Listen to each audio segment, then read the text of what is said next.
This year, there are 6 billion people sharing the planet Earth. In life, we've told some of their stories. In this last of the current series, we look back to what they've told us and forward to some practical solutions. And to some visions of the future.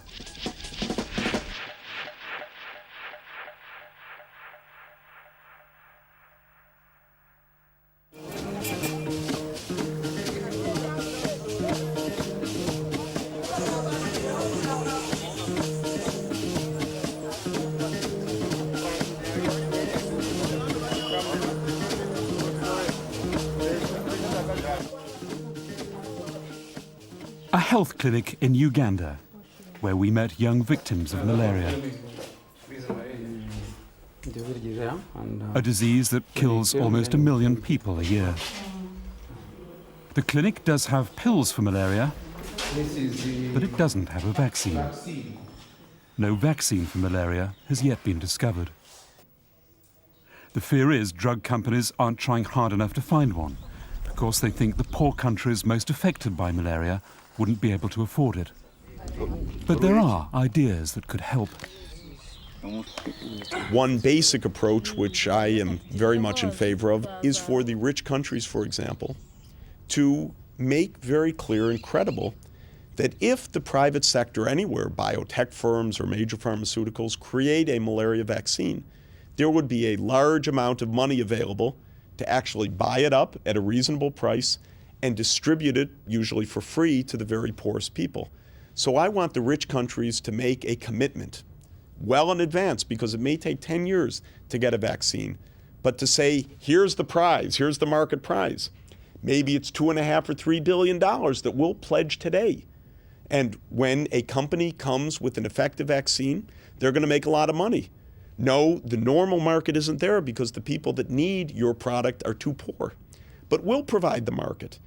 And by making that kind of advanced commitment, you could stimulate a tremendous amount of scientific effort.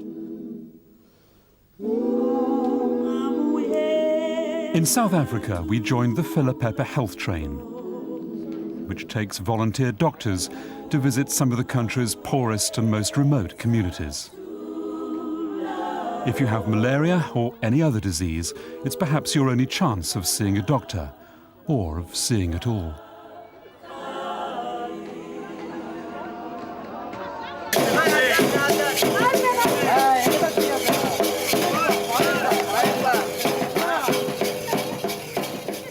In Bangladesh, we found doctors tackling not just illness, but the conditions that cause it.